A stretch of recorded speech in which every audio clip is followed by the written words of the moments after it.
What is up, guys? What is up? How are we doing today? Welcome back to another episode here. I figured the first few moments were probably going to be me trying to figure this out if I'm even streaming correctly. Let me know if you can hear me out there, if you have any backplay, any backlog audios and stuff like that.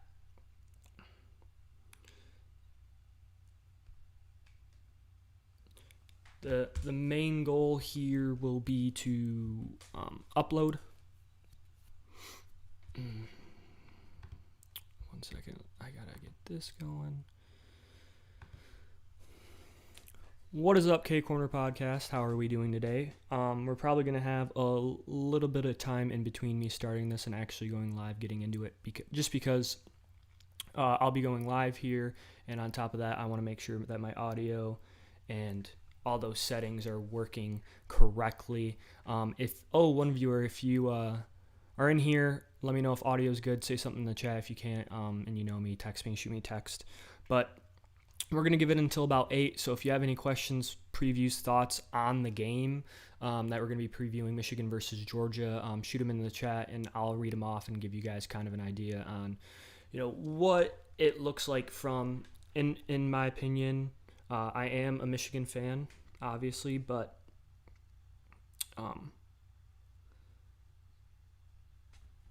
that doesn't necessarily matter because I think I'm pretty unbiased as it goes. 1 second here. Sorry, my Streamlabs is giving me an issue on my phone, not here. It looks like it's working pretty well.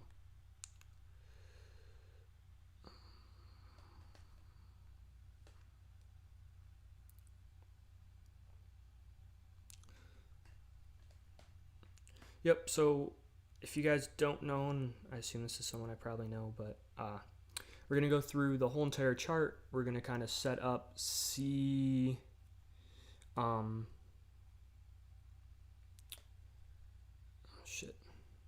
going to kind of set it up and see how the game works. I threw in a few different things. If you watched my old YouTube video, I did throw in a few different aspects because I think Michigan and Georgia have played more like teams, and because of that, I think that I'll be able to compare game matchups and teams that they've actually played. Doing that with Cincy wouldn't have showed anything other than Cincy hasn't played anyone, and we already knew that. So I didn't waste any time going through that, but I also wanted to knock out two big key things for each team, and then what I think will be the defining moment for both teams kind of going forward in the game.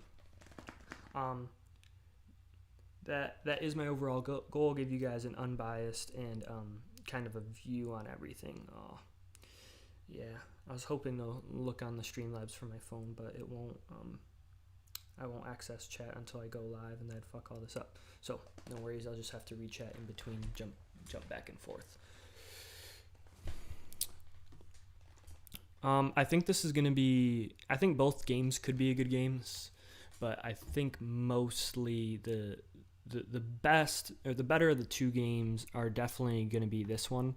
I think that Michigan and Georgia both have a lot of answers for each other, and I don't think that Cincinnati has as many answers as these two teams do. So I think Cincinnati probably keeps it close, like for half or something like that, possibly. But I think overall, when you look at what these two teams have, I've seen a lot of people, and this is one of the more frustrating things when we're all in our own echo chambers.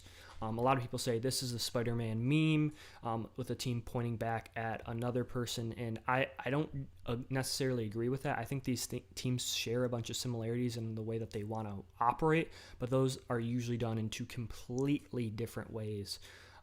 Defenses are kind of the same production, but they don't go about their success in the same way, which is something I'm definitely going to talk about. If you didn't know, Kirby Smart was an assistant to Nick Saban for a long time, so he basically runs a Saban-era defense where you play what is technically cover 4, but it's like a cover 4 strong where there's options and half the time you play man. It's similar to kind of what Iowa ran. Obviously, I'm not trying to compare these guys skill-wise to Iowa. I'm just saying from a schematic standpoint that they run some similar stuff. Less turnover prone than most other teams. Oh, lost my viewer, but that's okay. We are going to have a few more minutes here, let people pile in, and then we are going to go all the way and do it at 8. So just want to take a few minutes, let people go in, make sure that the stream was actually working and I didn't just jump in accidentally and nothing worked on the stream. But if you do have anything to say, feel free to refresh chat. Feel free to ask me questions in there. I'll be trying to bounce back and forth in between the two. And definitely before the end, before I end it, I will go through that and make sure there's questions out there. Now, one of the big problems that I kind of see in the college football landscape, like I said, with the media echo chambers, is a lot of people have just talked about the same things. So hopefully if you're watching this, because this recording is going to go on YouTube as well, you think I give you something better, something a little bit more unique on an approach view of what this game's going to look like. Like I said, a lot of people are like, oh, the same means, and it's like, for Michigan, their strengths on the outside between their edge defenders. Michigan's best linebacker and their senior isn't very fast, where Nikobi Dean and those guys running for Georgia are the fastest linebackers probably in the country. So I think, just simplifying it down to something like that, it isn't worth it. And I think it's a bit stupid for people to just be like, oh yeah, they're basically the same team. It's like, well, they don't really get to the ends and means the same way at all. But 7:59 will start it, because one viewer, I assume this is Sammy Bammy. You've been waiting a while. So welcome, K Corner Podcast. I appreciate you jumping into Wolverine Bulldog cage match. Who wins IRL? Oh, Wolverine, without a doubt, dude. Bulldogs back in the day, like before they were bred down and before dogs in general were basically turned into half-breeds originally, right? Wolves, and then they got bredded down and more pussified when they joined human, and now, the human hybrid, like bulldogs, are originally meant to help bulls. That's what their name comes from. They're a dog that helps maintain bulls, but how much they've been bred down, no. Wolverine kicks its ass. That's a little simple, but I appreciate the question. But like I said, we're going to be looking at this game from hopefully a little bit different viewpoint than you're normally used to. And so let's get into the data here. Give me 1 second to switch it over. So we're going to go there. And all right, hopefully you guys can see everything pretty quick and clean. I am going to zoom in a little. Oh, whoops, that was way too much. We'll go back one more. Okay, so Michigan Wolverines, number 2 seed versus Georgia Bulldogs, number 3. Now, getting into this, we're reading from top here. I'll highlight it. 12-1 Michigan is. One loss coming to the MSU Spartans away. We'll be getting into individual games just like we did in the Cincinnati and Alabama game. But this one is a little bit easier to kind of go through. So when we look at opponent records here, Michigan's opponents are 84-74, so only plus 10. Not really a tremendous difference there that you're kind of seeing. But then you look at opponent Power 5 records, 47-65. So not that bad. We remember Bama's was actually positive. Cincinnati's only had, I believe they were 10-11 or something like that. 1 second, sorry, looking something up on my phone. So now moving over to Georgia Bulldogs, 12-1, obviously lost at the end of the season to Alabama. Hadn't really played anyone down the stretch, which I think is part of the reason why they lost that game, is they finished the season with Tennessee, Missouri, Charleston Southern, and Georgia Tech, not necessarily a gauntlet. So even though they were playing really good football, beating teams like Kentucky and stuff like that early on in the season, it didn't really by the end of the season, they didn't play anyone tough. And I think that kind of panned out on how much they struggled. Sorry, I forgot to put this in. I thought I was completely done with this, but I guess not. All right, 5, 12. All right, I'll just give you guys that in a second. Opponent Power 5 record, 45-59, so less overall Power 5 wins. That's to be expected with one extra non-conference, non-Power 5 team, but 6 less losses. Their schedule was decently good. Their best teams they played outside of Alabama were Arkansas and Kentucky. They really dominated Arkansas. It was 37-0, and there's a lot of things that Arkansas currently does that Michigan also tries to do. So no echo this time. I'm just here for the spreadsheet. Thank you guys. I appreciate everyone tuning in, all my friends and stuff like that. So Georgia has also outpaced its conference opponents 321-66. I was going to do that out of conference, but it's kind of irrelevant. They blew everyone out. They dominated. And you got to remember, of those 66 points, 41 of those were against Bama. So moving on, we're going to zoom in here and focus on the Michigan Wolverines first because I'm biased. No, it's the higher rank. So I listed a little bit different here because I think both of these teams don't have premier players, but they have a lot of good players and they have depth on both offense and defense. So I wanted to highlight more players just because of the simple fact that there's way more people that are going to impact the game that you might see. So Kade Mcnamara is the starting quarterback for Michigan. I know a lot of Michigan fans would disagree. I think he's played better at the end of the year than he has early on in the year, but I don't think he's a quarterback that necessarily takes people over the edge. And there's obviously the 5-star J.J. McCarthy, but quick going through the stats. 2,470 yards, 64.6% completion percentage, 15 TDs to 4 INTs, and then here's the real big one, 27 rush yards and 1 TD. He is not a runner. They can't use him in the spread, RPO, and zone read concepts that they normally would want to in a Josh Gaddis offense. And then you look at J.J. McCarthy, 385 yards, 64.3 percentage, 4 TDs to 2 INTs. Two of those INTs, one was I think both of them are Hail Mary attempts, so it's not, I don't think they're really like, oh, someone fooled him. He does have 100 rushing yards on the season, 2 TDs, so that will be something he'll impact the game running the ball. Kade Mcnamara is a decent quarterback. He gets the ball out, usually on time. When pockets rough around him, he really doesn't extend plays that well. He doesn't get out of the pocket that much, make good plays. And there's times where he gets happy feet in the pocket, where he has someone open and he needs to stay. But in middle pressure, which Georgia presents, is actually going to be a boon for them because Kade doesn't really deal with that well. He really hasn't been sacked much, and there hasn't been a lot of pressure. But the quarterbacks are not the highlight of either of these teams, and JJ maybe is the future, and I know a lot of people want to see him play, be super more involved, but I doubt that against this smart, this aggressive a defense that Jim Harbaugh is going to put a true freshman into that situation. Moving on, we're going to the 2/2.5 backs.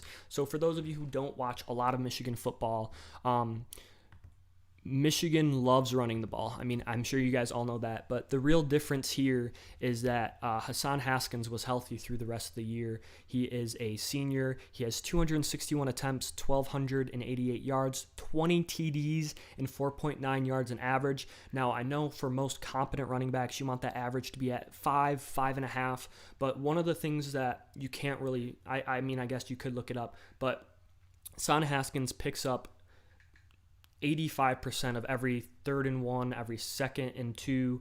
They use him in so many short down sets, so it impacts his average. They use him on the goal line a lot. I mean, 20 rushing touchdowns. I'm sure over half of those came from within probably 2 or 3 yards, so that kind of hurts his averages, but he's not going to be looking to get the home run play. He's not going to be looking to extend long runs. Their second back, though, is. So this is a good shakeup. Blake Korem. He's been injured for the last part of the season. He missed basically right after the Michigan State game all the way to the Ohio State game.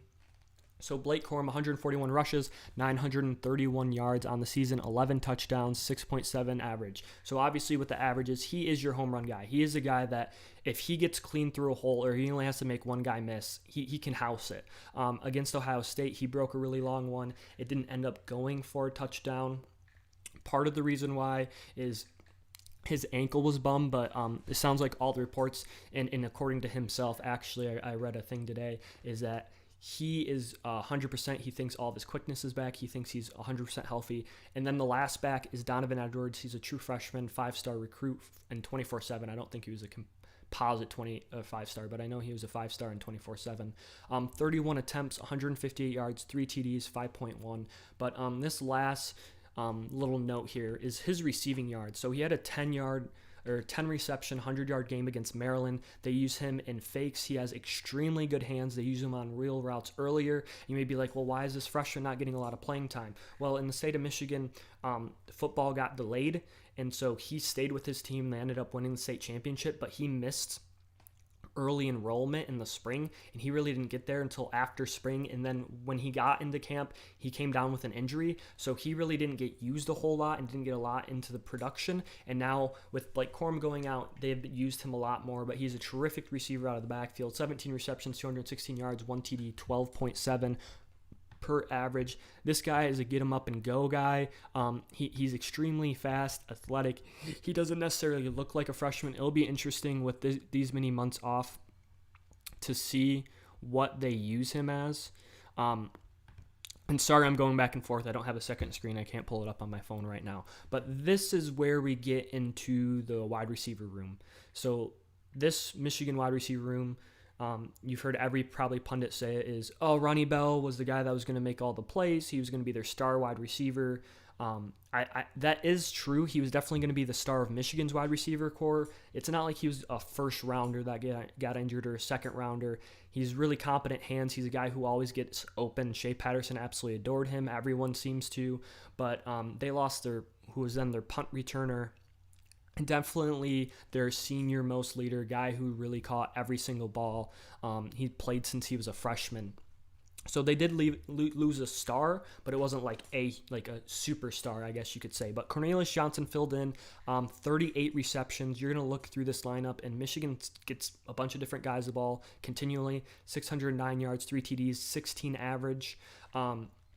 He had some drop issues in the middle of the season, but he is their bigger bodied guy. He's like 6'2", 215. If they need to go have someone win a jump ball and a lot of deep shots on one-on-one coverages, they're going to be throwing to Cornelius Johnson. Roman Wilson is this other guy. He is a smaller player. He's like 5'9", 5'10", but he's out of Honolulu, Hawaii, 24 receptions, 378 yards, 3 TDs, 15.8 yards an average. And you're like, why are you highlighting a guy with 24 receptions? Well, because you're going to see this guy all over the field. He's going to be blocking.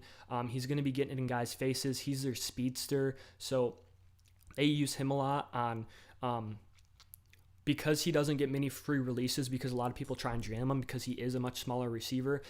They use him to fake block a lot and then release off the line. He had a 75-yard touchdown on a pitch pass. He also was used a lot in the Ohio State game, and he was also coming off an injury. So he was injured, I want to say, going into the MSU game. He broke his wrist or something like that. So he hadn't played for a handful of weeks. He played well against Penn State, and he played well against Ohio State. Eric All is the next guy I want to highlight, tight end. He's 83. They're going to use him in a lot of different ways. So this may be one of their more important players on offense. Eric All is going to line up as an H-back, be the lead blocker. He's going to basically play a handful of different roles for this unit, and in doing so, he is one of their leaders in pass catching. If he wasn't out, he probably would be their leading reception guy. But 34 receptions, 374 yards, 2 TDs, 11 average. What happens here is he's a guy that gets first down. He's the outlet for McNamara. He's the guy that McNamara is really comfortable with throwing out of the backfield and kind of too often. Mike Sanra still, 20 receptions, 295 yards, 2 TDs, 14.8. He is Michigan's best wide receiver blocker. He is in the game to block. Now, he's going to catch some people and he can run some route. He caught a TD against MSU, but he isn't going to be the guy that they necessarily look to in the passing game, although he may see some, but he is their blocker. He's going to try and dominate the quarterbacks. He's a smaller guy, but he's incredibly strong and stout, and he's just incredible, and he works hard. Luke Schoonmaker, guy with 17 receptions, 165 yards, 3 TDs, 9.7 yards an average. He's came on the back half of the year before Nebraska was kind of his coming out party, and he played well since then. He caught 2 TDs against Indiana, I want to say.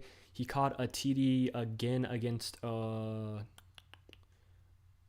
State. No, not Ohio State. Against Iowa. Like, he's just one of those extra backup tight ends. He's going to be down blocking a lot. They're going to pull him in motion. And these two guys right here, Eric All and Schoonmaker, are going to be the decision on whether Michigan's going to be able to run, because they're the guys that are lead blocking against these tremendous linebackers. They're the guys that are getting kickouts on the ends. So that is kind of where we're going to be looking at. And then I wanted to highlight Andrell Anthony. I think it's just Andrell, not Andriel. Andrell Anthony, 11 receptions, 213 yards, 2 TDs. You're going to be like, why are you highlighting this guy? Well, because he's a true freshman. He didn't get any playing time until the MSU game. He had a huge game against MSU, which their secondary isn't very good, but had a huge game against MSU, catches a pass on the first series the next week, and then goes down with an injury. Misses the rest of that game, comes in against Penn State, plays one series, his ankle's still bothering him, and he is a difference maker. He played well against Maryland. He is a sure-handed as they come. He catches everything. I want to be surprised with him being able to get healthy now, and them needing some outside threats to compete against this Georgia defense if that's not who they go to. To wrap up the offense before I kind of talk about it in a whole, key players, their O-line. I listed their whole O-line because Michigan's O-line won the best offensive line in the country. And I think that's important for a team that's looking to run the ball against a extremely competent, extremely smart Georgia team that plays a sophisticated style of defense. And then the last player I kind of wanted to highlight was A.J. Henning. He's usually the punt and kick returner, and not only does he do that, but he's a guy that's going to be on your sweeps, reverses. He's going to be the guy that gets the traditional, put him out in space because he might not be the best route runner, but get him out there. He may catch some screens. So that's who A.J. Henning is.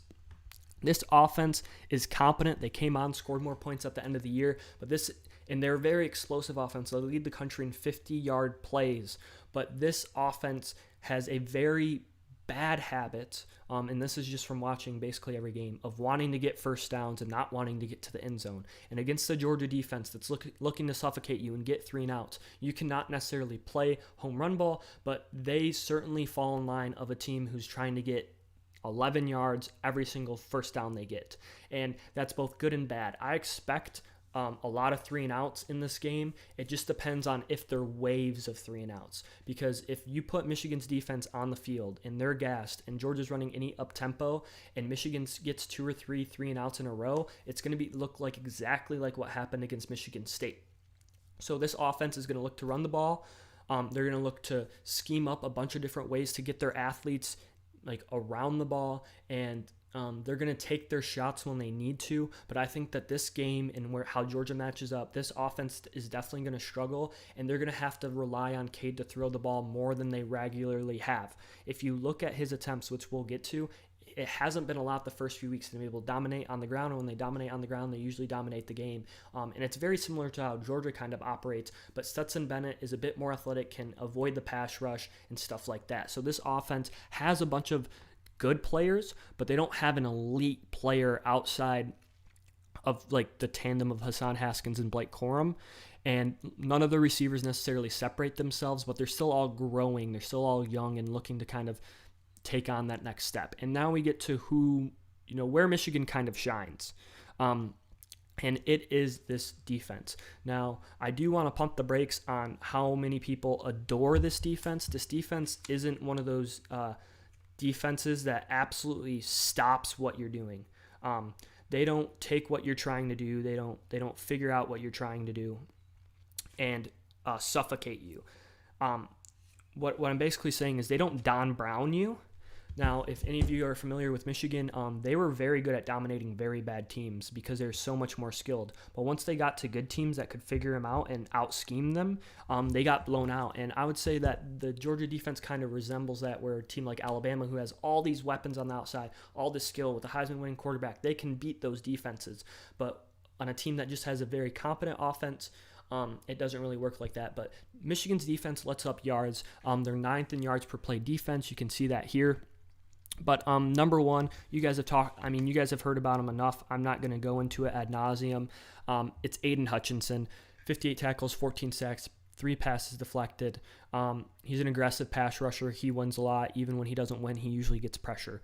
But I'm going to highlight Josh Ross, because Josh Ross in this linebacking core has definitely struggled down the stretch on doing two things: covering tight ends, especially in and out of motions, and covering running backs out of the backfield. And one of the things that I've heard, 0 times out of people, which is just absolutely bamboozling to me, is that no one has talked about running backs that this Georgia team has, how they can catch the ball out of the backfield. And Michigan has really struggled in the screen game, and how they've really, really, really struggled on stopping stop motion. So basically, like, someone motions out of the backfield from the right to left side, they stop and roll out the other way. Nebraska did a really good job at doing that against Michigan, but Josh Ross is the run stopper. He's the emotional leader of this defense. David Ojabo is the guy that you probably hear a bunch of people trying to pronounce his name, but it's pretty straightforward, Ojabo. He's also expected to be a first-round pick. 35 tackles on the year, so he isn't as involved as much in the run game. Oftentimes, if a team is running aggressively or it's a rundown, Michigan will sub him out and get a guy like Mike Morris or Donovan Jeter in there for some more beef, because he is one of those freak athlete speed rushers. But he has 11 sacks in the season, 3 passes deflected. This tandem is extremely good. I know that Georgia fans and people down there like to think that, well, no one's going to be able to, stop us. Look, Ohio State has 2 tackles that are probably going in the first round, or were projected to go in the first round, before they face Aidan Hutchinson and David Ojabo. And Michigan ruined Ohio State's game plan just by those 2. Huge sack after huge sack, pressure the entire game. And that'll be interesting to see how that all plans out against this offense, because points are going to be at a premium. So you may want to take a few shots where I don't want to block them, but you may want to play it super conservative and try and run it. Daxton Hill is a nickel/safety. He's probably going to be play safety at the next level, but he likes to be around the box. 65 tackles, half a sack, 7 passes deflected, INT. He's a second-round draft pick. He gets manned up a lot, and people throw at him a good bit, and he is always there. Not a lot of people get yards after catch on him, but he definitely lets up a lot of passes in his way. So it'll be interesting to see if he matches up on Brock Bowers in this game, because Brock Bowers is so incredible. And Daxton Hill is one of their longer guys. I think he's 6'1", and he's long and fast. Or if they throw him on someone else. But Vincent Gray and DJ Turner make up the other 2 cornerbacks. Vincent Gray doesn't have an interception on the year, which is a red flag for a cornerback who's played basically the whole entire season. But he has 41 tackles on the year, 7 pass deflected, 0 INTs. He is a sure tackler. He's more of a zone guy. He gets beat over the head a good bit. You saw Ohio State wide receivers. No, I don't think Georgia has Ohio State quality wide receivers, but they still have very competent wide receivers. DJ Turner. He has only played half the year, and he already has 2 interceptions. So he's more of a... Oh, sorry. So he's only played for half the year. He has 2 interceptions, as many pass deflections. He really came on after a Jamon Green injury. But where this defense struggles that no one wants to talk about, and this is shout out to all the Sparty fans, Michigan got their dick kicked in the run game, and Georgia has some very, very capable backs. And what ends up happening is that because the head coordinator, Mike Macdonald, is a pro-style coach, meaning he comes from the NFL, there are no sub-rules in college football. You don't have to let people get in their formation. You don't have to let them line up. And there are times routinely that you're going to see if Georgia goes with any hurry up after a big play, right? Like it's a third and 14. So you have your best pass rushers on the field for Michigan. Very good question, Sam. Let me finish this point and I'll get on to that. And you're going to see Georgia go hurry up, and Michigan's going to either be subbing or be completely out of position. Michigan State did it 3 times, and I believe, no, they did it 5 times. 3 of them were automatic first downs, and then 2 of them were touchdowns. And it'll be interesting to see how Michigan adjusts to that. I heard some players talking about we're trying to handle tempo, get lined up correctly, and you may see them go more base productions where you see them have a little bit bigger guys. The last few guys I wanted to highlight on the defense, Mozzie Smith and Chris Hinton, these guys are on the inside here. They are extremely important to the way this defense has to operate. The only reason why Aidan Hutchinson and Ojabo can be as nasty and quick and get as many sacks as they can is because Mozzie Smith and Hinton are eating up blocks in the middle. And the last person I want to talk is about senior Brad Hawkins. Brad Hawkins is one of the leaders. I think he's a 6-year senior. He's been there for 500 years, it seems like. I remember watching him play behind like guys like Metellus and stuff. But Brad Hawkins, he hasn't let up, according to PFF, touchdowns over 20 yards on his side of the field, or like in his responsibilities, if you believe in PFF grades at all. So it'll be interesting to see how he matches up. He's a downhill guy. He's attacked. He had a huge forced fumble against Nebraska. That's what makes this defensive matchup going to be so fun, is there's some really talented players on Michigan, and we're also going to see that on Georgia, and I think Georgia has a straight edge, which I'll talk about the matchups in a second. So Sam asked which players would start on Georgia's defense. Aidan Hutchinson and Ojabo would 100% start. Georgia's defense has incredible interior guys. Both Jordan Davis and Devontae Wyatt are going to be first-round picks, not first-round picks, drafted in the first 3 rounds come the NFL draft. So not those guys, but when you're talking about on the edges, Michigan has better guys, and I assume Daxton Hill. This secondary is extremely talented, but I'd assume they would find a role for Daxton Hill to play in that secondary because he can roam, he can tackle, he's a sure-handed tackler, and he gets out there and around everything. So, I mean, those 3 guys, I don't think cornerback-wise that Michigan's defense is necessarily super skilled and going to be able to play the cornerback position against them. But Dax Hill's kind of the exception as a roaming middle safety type of deal. So for this defense, like I said, we're going to be concerned about 2 things. One for sure is hurry up and running against this defense. Although this defense has played well for most of the year, whenever they played like a top 30 yard per play offense, they've let up over 25 points a game. And then on the back end of that, you also got to look at how does the pass rush get there. If the pass rush can get there and force Stetson Bennett to make quicker decisions, to get off his first read, to not trust his deep throws, you can really stifle this offense and really get them out of rhythm, which is exactly what Bama did, because Georgia had 5 consecutive possessions where they didn't score, and that's where Bama really pulled away with this game. So moving on to this Georgia game, Stetson Bennett and JT Daniels are the 2 quarterbacks that can compete for this team. And Sam, if you have any suggestions down below on any more questions, I have the live feed pulled up, so I can definitely go through that with you. So Stetson Bennett, he plays very similarly to Kade Mcnamara, but I think he has more big game experience than Mcnamara, and I think he's a little bit better than Mcnamara at managing and keeping games out of the pocket. The spread is 7.5, Dave. Right now, I think the over-under is 45. So Stetson Bennett, 2,325 yards, 64.1 completion percentage, 24 TDs to 7 INTs. He has 251 rush yards and 1 rushing TD. I think the reason and the big reason for this game that Stetson Bennett was 100% going to be the starter is because of his ability to extend plays out of the pocket. JT Daniels against a really good pass rush might not be who you want. You saw Clemson wreak havoc on this Georgia offense, and so you don't necessarily want him back there, and now he's in COVID protocol, so more than likely he's not going to be able to he can't play. But JT Daniels on the season, 722 yards, 72.3% completion percentage, 7 TDs, 3 INTs, negative 18 rushing yards. On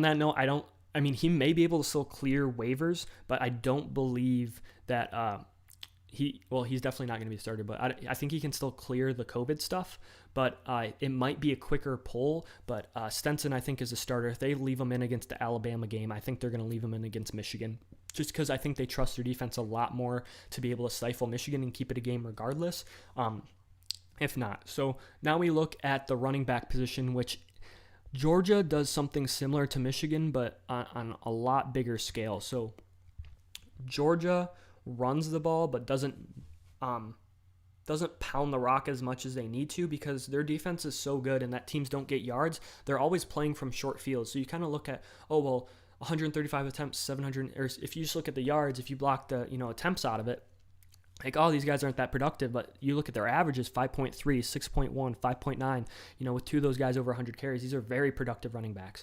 So Zamir White, going to be playing in the NFL soon, 4th to 7th round pick, 718 yards, 10 TDs, 5.3 average. James Cook is another guy that comes into the backfield, 101 attempts, 6.19 yards, 7 TDs, 6.1 average. Kenny McIntosh is really their third back. They use him in the receiving game a good bit. 54 attempts, 317 yards, 3 TDs, 5.9, and then he has 16 receptions, 187 yards for 2 TDs, 11.7 average. So these three dudes, I haven't been able to watch a whole ton of Georgia games, but they're extremely skilled. They're quick, fast, strong, just like you expect. I feel JT is a better option. So the only reason why I say, if he weren't on COVID, the only reason why I say he probably wouldn't be is you don't need a guy to go out and score 30 points against you, right? Because you're not expecting Michigan's offense to be able to do close to what Alabama's offense did to Georgia. So especially with him missing days of COVID, I think Stetson fills a consistency role where if this Georgia team can run the ball, which I think they expect they can do against this Michigan front who has struggled in running defense, rush defense, which I will be going through extensively when I get into individual games and yard per attempts and stuff like that. I think they're just expecting that they're going to be able to manage the game just like this, get a nice win, get everyone's confidence back, and then scheme up a better defense to stop Alabama. Because if you really think about it, there's a pick 6 in that game, and Georgia gifted them another field goal. So, they got 10 free points. So it was really 31-21, and Georgia didn't score points in the red zone well at all. So it was a huge blowout, and they did get dominated, but it was close still at the end. It's not like they got blown off the ball. They really just couldn't run. So you move on to the receivers. Brock Bauer, lead tight end. All-American freshman, 47 receptions, 791 yards, 11 TDs, 16.8 average. This is their winner. This is their guy that wins in and out consistently, without a doubt, their best player. And not only is he their best player, but he makes he can block, and he makes everyone around them better because people have to focus so much attention to a tight end. Lad McConkey is their next receiver, 28 receptions, 430 yards, 5 TDs, 15.4 average. Jermaine Burton, 23 receptions, 412 yards, 4 TDs, 17.9. Jermaine Burton is really their deep threat. He's their guy that gets over and above teams. But in the same way that Michigan has, there's not really great receivers on this unit that, Michigan should necessarily be incredibly scared of. In saying that, I'm moving to the guy that only has 3 receptions on the year, 46 yards, and 0 touchdowns, and that's George Pickens. George Pickens, guys, is a menace. If he comes back healthy, which he wasn't healthy the entirety of the year, even against Alabama, where he still had, I think, 38 receiving yards, he is a menace, and he is their deep ball threat. He can ruin game plans. He's Jameson Williams-esque. That's why he's projected to be a first or second rounder, even with being off injured this year, being able to what he see down the stretch last year. So if he's fully healthy going into this is their game breaker. This can be where their offense takes a huge step forward and really puts Michigan into a really, really bad thing, because you got to cover the half deep, you got to cover a really athletic tight end, and you got to cover the running backs out of the backfield, which, talking about another running back, 21 receptions on the year, 157 yards, 3 TDs. So they have, I think all three of their backs have over 100 receiving yards, but those two are really the guys that are looking to catch the ball out of the backfield, James Cook and Kenny McIntosh. And because of that, Michigan has struggled all year in stopping that. So I wouldn't be surprised if you see a series where it's 2 to 3, 4 plays where they're running bubble screens to tight ends, bubbles, screens to some of these guys, because Michigan has been so bad at stopping it, or angle routes and option routes and stuff out of the backfield, wheel routes for sure. I wouldn't be surprised at all on that. And the last up is a Donnie Mitchell, who's a freshman, who's come on later on in the season, 25 receptions, 342 yards, 2 TDs. What you see here, by the way, is an incredible average out of all these guys. All the receivers have over 10 yards in average, and everyone wants to talk about how inefficient and bad this offense is, but they just don't produce, a lot of yards necessarily. They produce a lot of big plays by throwing the ball deep, by long developing play action passes, which is similar to Michigan. Next up, we have defense. Now, we need to pump our brakes, right? Live in a reality where they didn't get their shit canned by a Heisman winner and two first and second round wide receivers their last game. We got to remember that this team was dominating teams in a way that we hadn't seen before, that teams were not able to run their offense. And it's all headlined by two players. First up is Nikobi Dean. He is their linebacker. He is their lead tackler. Some people said he was Devin Bush-esque. He is a smaller linebacker, right around 6 foot, but he plays fast, sideline to sideline, 61 tackles, 5 sacks, 5 passes defended, and 2 INTs, so he gets into the passing lane a good bit. But he can get washed away in blocks. I've watched some film on him because I was like, this guy's been playing incredible. How did he only end up with 61 tackles? And he needs the 2 dudes to really dominate the game in front of him. So Nikobi Dean can be impactful, but Jordan Davis and Devontae Wyatt are the 2 guys that absolutely change game plans. Jordan Davis is listed as 6'6", I think 330 pounds, but most people say he's much closer to 360. 28 tackles, 2 sacks on the year. You would be like, oh, what his stats? This man does not get moved. This man eats up double teams, triple teams, lead blockers. He is just a menace in the middle of that defense. And Devontae Wyatt, a 3rd or 4th rounder, is also incredible in that middle. And that's why I always get confused when people are like, oh, these are the same teams. No, Michigan's 2 best players and their 2 first-round players are the ends. Georgia's best 2 players, or I guess best 3 players, are their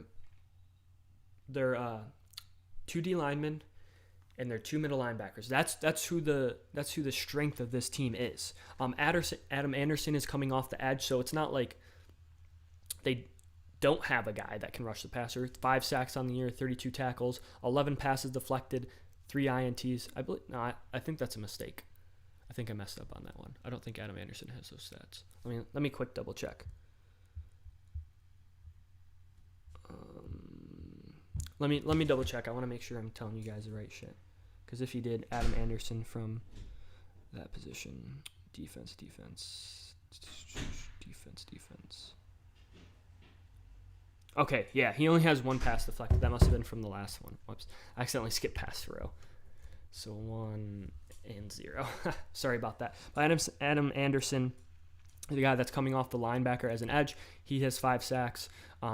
And what you're going to kind of find out on how this team operates is they gain pressure. So Michigan has 2 really effective pressure guys that get after the quarterback, but this team uses a bunch of different guys and stunts and people to win their one-on-ones and not set up their ends as much. So Trevon Walker is the last guy that really rushes the passer, really guy that can get in there.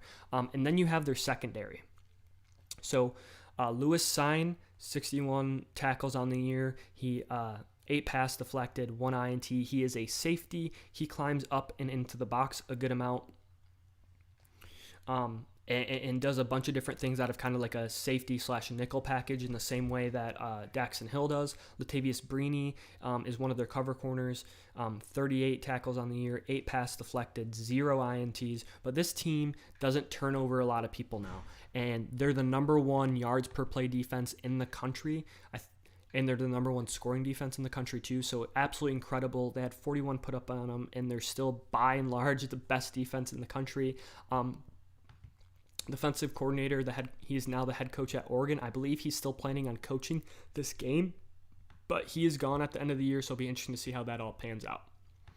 All right, now we have the last little bit here where I'm going to break down the games. So I added a stat in these games. And so the quarterbacks aren't as big of a focus in either of these offenses. I think you really, really have to look at the rush yards. How effectively are they running the ball, and are they turning that into points even if they aren't running the ball well? So Michigan plays Rutgers at home. It's their first conference game. Kade Mcnamara is 9 of 16 for 163 yards, 0 TDs, 0 INTs, 0 sacks, and they only run for 112 yards, and they scored 20 points. I believe it was 20-3 at half. Michigan's offense in the second half did absolutely nothing. I think they got 2 or 3 first downs. It did not look good for them. And this is one of those games where you point out, why do people dislike Kade Mcnamara? And it's like, because he has games where the offense needs to move, and he's 9 of 16 for 163 yards, and Rutgers literally blew the game because they're awful. Like, they should have definitely won that game. Michigan got away early and ended up playing much better at the end of the season. So now we get into a rough stretch for Michigan. And you can look at these games. At Wisconsin, he was 17 of 28, 197, 2 TDs. They only ran for 112 rushing yards. So Wisconsin is the number 2 rushing defense in the country. They allow like 70 yards per game, and most teams, in the same way that you don't run on Georgia, you don't run on Wisconsin. You don't even try to run on Wisconsin. And Michigan was still pretty explosive in this game, 38 points. They let up 17 points against a bad Wisconsin offense, and there's flashes of who Michigan was and what Wisconsin could be at the same moment. But Kade Mcnamara had some good balls. It was a flea flicker in this game, which you're probably going to see one in this game. Josh Gaddis likes calling a bunch of trick plays, a bunch of weird plays, and that's no surprise there. Nebraska, 22 of 38, 255 yards, 0 TDs, 1 INT, 1 sack, 204 rushing yards. They put up 32 points, but allowed 29 to Nebraska. Now, Nebraska is a good football team. I think anyone in the Big Ten this year can kind of admit that. They almost beat Oklahoma. They almost beat basically everyone. They were one game away all year, and while most years that would lead you to, being 7-5, they lost every single one-score game this year, it seemed like, with most likely a turnover in the fourth quarter. And so that was the way this happened. Brad Hawkins stripped Adrian Martinez. They end up kicking a game-winning field goal. But Michigan was up in this game. I think they were up 10-0. No, it was 17-7. It was something like they were pretty much dominating in the first half. And then they came back and Nebraska ran some very unique concepts. They leaked tight ends out late. They reversed people, and that's where you first saw that assignment football wasn't exactly sound with Michigan, and they had some holes.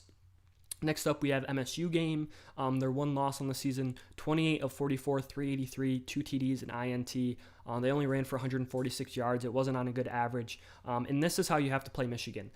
If you look at the Rutgers game, you look at the Nebraska game, even though they got 200 yards, you look at the MSU game, that's really the blueprint on how to beat Michigan. You force Kade to throw the ball 44 times. You force the run game. You stuff it again and again, and you say, please beat us. And look, Georgia's secondary is a lot more talented than MSU's, and that's scary for Michigan fans because there was one game that Kade needed to be relied on to win the game, and he really couldn't. J.J. McCarthy came in, fumbled. Michigan's defense got gouged by Kenneth Walker, 5 TDs allowed.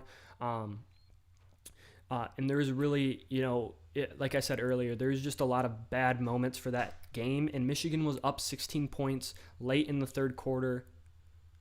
And State just pushed it on them and ended up winning that game, and MSU deserved that win. I'm not going to talk about any calls or anything like that. I did watch the game back the other day, and I was yelling at the TV, even though I knew I couldn't change anything. But it was a really fun game. It was one of the most watched games at the year at the time, and that was one of those games where Michigan had a lead, and Harbaugh stifled the offense. The offense kind of got into a bad lull where you see that Michigan tends to get into lulls where they're just 3 drives, 4 drives, where they only get 1 or 2 first downs. And against a team like Georgia, that's deadly because of how skilled that defense is, where they can force you to not be able to do anything. Then you go to the Penn State game, 19 of 29, 217, 3 TDs, 0 INTs, 2 sacks, 144 rushing yards. Back-to-back games where you really didn't see Michigan run the ball that effectively. Both these teams loaded the box, 8 guys in the box routinely, and said throw it. And both of these teams, who may not be as skilled as Michigan, had chances and opportunities, and Penn State was a mistaken fake field goal away from winning that game. I do want to comment, though, that all these games were away, and they were in a tough stretch. But Michigan ends up winning this game 21-17. And I do want to make a note that in all these games, you see in Wisconsin 2 touchdowns, you see in MSU 2 touchdowns, you see in Penn State 3 touchdowns, and every single one of those games, a different receiver caught 2 touchdown passes. So that's kind of how Michigan's been this year and how they've operated, is more than one guy is going to step up. More than one guy is going to come in and catch the touchdown pass for this team. So that's why I wanted to list so many receivers, because their offense has so much diversity in terms of who's catching for touchdowns, who's catching long touchdowns and the red zone touchdowns and stuff like that. So now we go to the obvious Ohio State game. 13 of 19, 159 yards, 0 TDs, an INT, 0 sacks. They ran for almost 300 yards. I mean, that was as clean a game as Michigan can play, and Ohio State still scored a bunch of points. Now, those points didn't come easy, and Ohio State's defense never got out and couldn't stop them. And this is one of the things where I will credit Michigan on, is if they can run the ball, they're like, okay. Like they do not care if they throw the ball 5 times. And they basically did that earlier in the season against Washington, where it's like, if you're going to not load the box against us, we're not going to even try to throw the ball. And against a team like Georgia, they're going to need to get creative. They don't need to lose their identity. They still need to run the ball. They still need to set up so Kade is working in, good downs where it's third and, it's not 3rd and 10, 3rd and 12. Those downs are bad for not only this offense, but Kade Mcnamara as a quarterback within it. So like 3rd and 7s, 3rd and 5s, that's where Michigan needs to live in this game, and that will really be where the game's won is. Did Michigan rush effectively to get to short first down situations, and how did that look like? Michigan in the Iowa game, 16 of 24, 169 yards, 1 TD, 1 INT, 1 sacks, 211 yards. Pretty mediocre game. Defense finally stepped up. Iowa's offense is not very good. They were stifled basically this entire time. But Michigan putting up 42 points on this Iowa team is pretty impressive. This Iowa defense, along with this Wisconsin defense, are ranked in the top 15 nationally for defensive yards per play. And Michigan put up, 38 and 42 points respectively.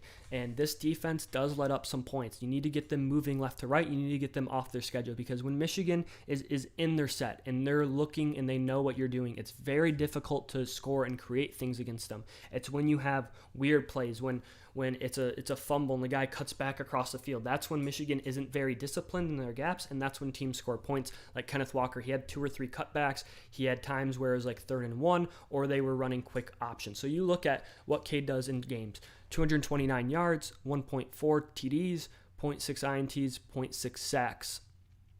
So you're like, wow, that's pretty good. But you really take out, and he's down to under 200 yards a game passing. Right? You take out the one really, really big game, and he's down to under 200 yards passing. So they don't rely on him really at all. And so that's something that we need to make note, is that he hasn't thrown in the last 2 games, and that's why Michigan's been successful. 159 against Ohio State, 169 for Iowa. Like, they didn't need him. Penn State, he did play pretty well, but even in Nebraska, he played better, but still, they don't look to have him score the ball. It'll be interesting when both teams get into the red zone how Michigan tries to score, because when we go back up, right, Son Haskins has 20 touchdowns. Blake Korem has 11. A lot of those come from running within the red zone, and Michigan actually got really stifled on that at some points in the year, and that's why you saw some of their games were much closer than maybe you would expect, because Michigan was looking to run the ball, and they had to settle for a lot of field goals. So it'll be red zone offense versus a really good red zone defense. Next up, we have Georgia's main games, Clemson, and this is with JT Daniels, but just to kind of show you where their offense looks like if they can't run the ball effectively. 22 of 30, 135 yards, 0 TDs, 1 INT, 1 sack, 121 rushing yards. They only had 3 offensive points here. They won 10-3 because of a pick 6 that was thrown, I believe, in the first half, and the defense absolutely stifled Clemson, but we realized Clemson's offense wasn't great over the year, but their defense was pretty damn good. Arkansas versus Georgia. Stetson Bennett, this was one of his, I think this was the second start because JT Daniels had gotten injured and then Stetson ended up winning the job over. But 7-11, 72 yards, 0-0-0. They ran for 273 yards, 37 points to 0. And this is where I say that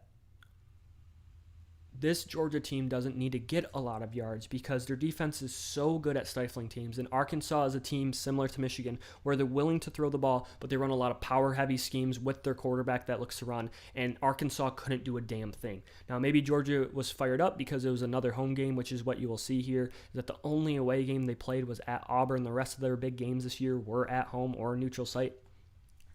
And they absolutely dominated that game out of the line of scrimmage. Next up, you have Kentucky, 14 of 20 for 250 yards, 3 TDs, 0 INTs, 1 sack, 250 rushing yards. They end up scoring 30 points to Kentucky's 13. And this is one where it was close. And this offense for Georgia has problems scoring. So they had 250 passing yards and 250 rushing yards, and they still struggled to still score 30 points. So there is some red zone concerns with this team, which Michigan certainly has a very good red zone defense. They let up yards. So in that terms, I think that this is going to be one of those matchups where Michigan gets stifled a lot and then has a big play because they're a big play offense at this point. In Georgia, They have a lot of yards, and you're going to be like, how is Michigan, only down 10-7 when they have, 150 yards of offense to 270 of Georgia? And I think it's going to be about field positioning and not letting a bunch of bad drives, coalesce together. So at Auburn was a game, 14 of 21, 231 yards, 2 TDs, 0 INTs, 1 sack, 201 yards rushing, and 34 points.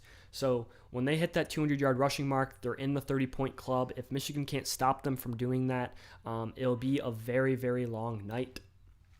Because when they're able to do that, when they get these long, big chunk running plays, they're really difficult to stop because their defense is going to start attacking you.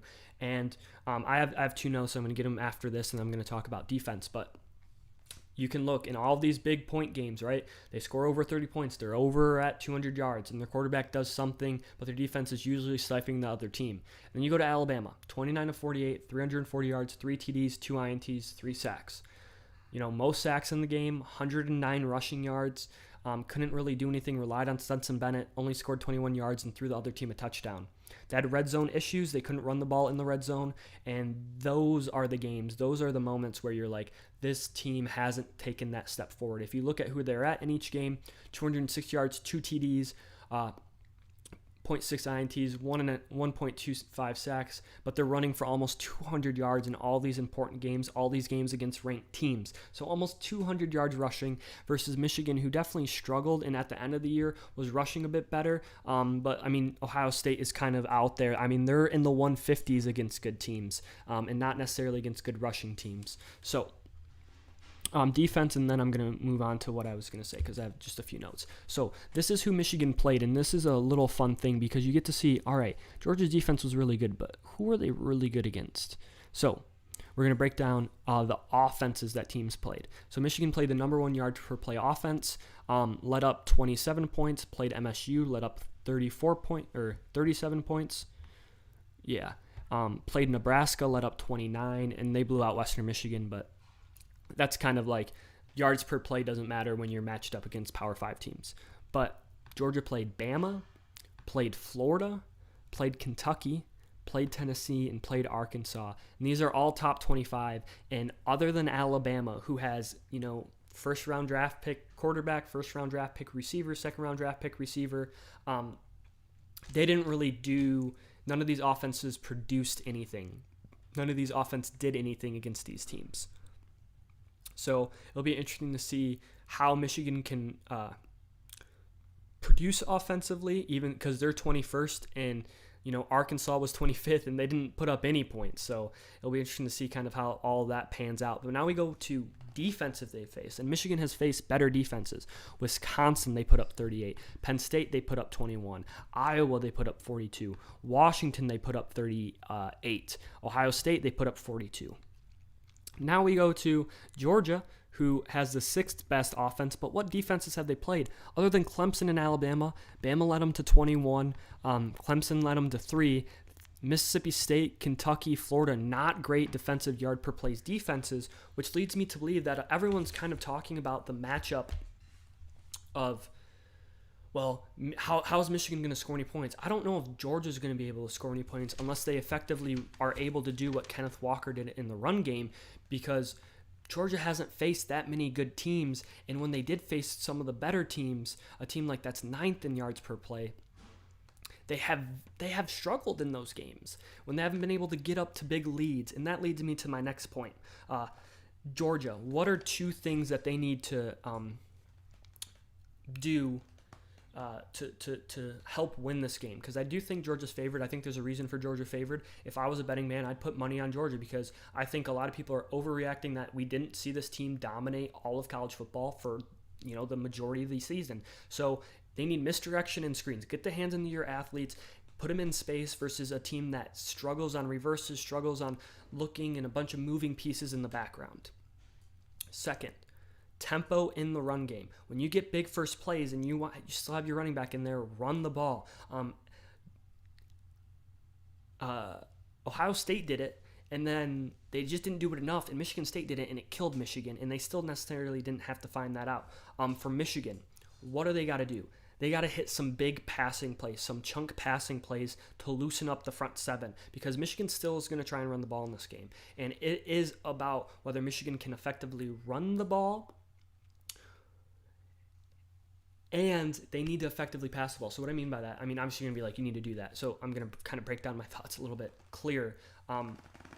Michigan needs to find a way to be efficient in some runs. So when it's 3rd and 2, they need to be able to get a first down in the run game. When it's 1st and 10 and they want to run it, they got to get it to 2nd and 6 and 2nd and 7. So that's what I mean. And then they need to be efficient enough in the passing game to loosen up their defense enough so that they can get bigger chunk plays.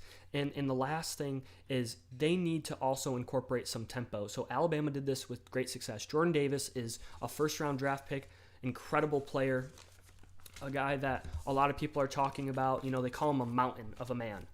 And there's a good reason for it because of how incredible he is, how much he's able to impact the game. But Alabama ran a pass play, got a big gain, ran another pass play, got a gain, and he was out there for 6-7 plays, and Alabama just wouldn't sub. And what that caused is Jordan Davis, who's supposed to be this wrecker, is he wasn't getting a pass rush. He wasn't helping in the run game. He was gas. And then he missed a good part of the next series. So you need to try and push the tempo. And I know that's not necessarily what you want to do, but once you get that first down, don't sub everyone in for a first down package.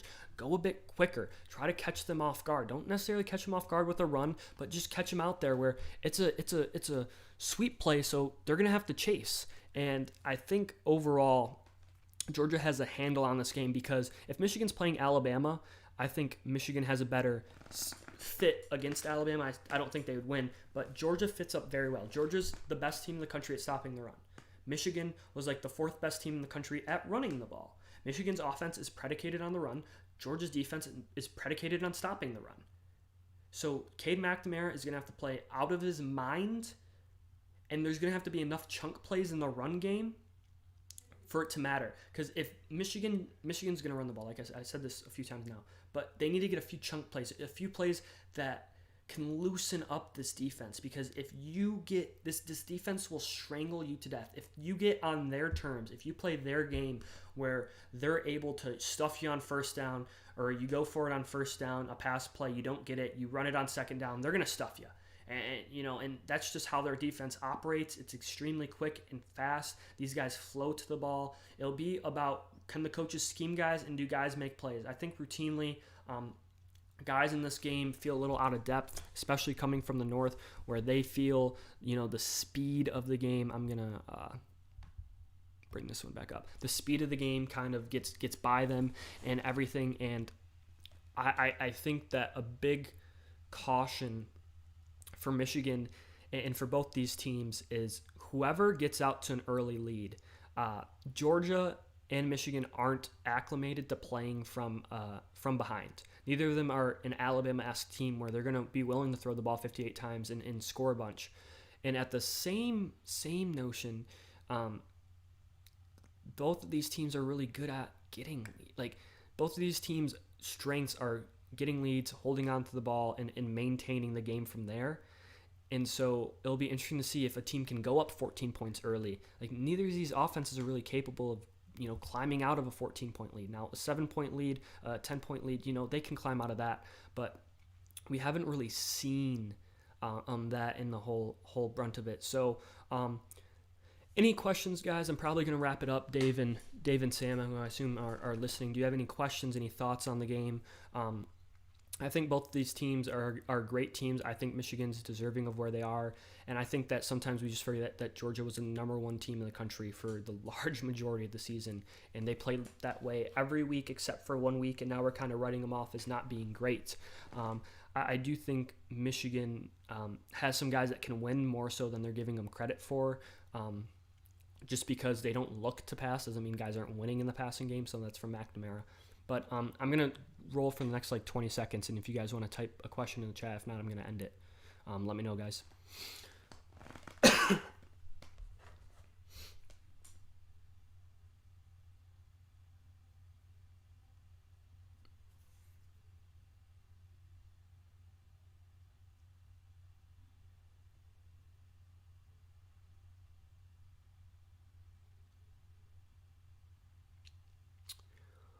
All right.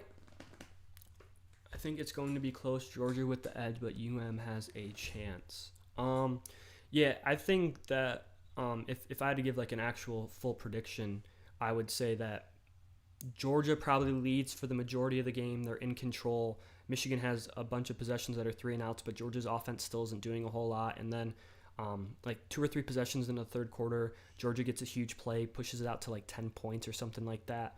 And Michigan ends up scoring because they open up their offense, but it's too late. And Georgia ends up winning by 10 points or so and covers the spread. And I appreciate you, Dave. Thank you, guys, for watching. I am going to be ending the stream, but the full pod will be going up in a little bit here with NFL kind of coverage. I'll do NFL coverage tomorrow because I already ran at about an hour, and I have probably 40 minutes of yelling to do about the Browns and the Cardinals and stuff like that. So expect me to have a full upload of this along with NFL. That'll be out tomorrow. I appreciate you guys. You guys have a wonderful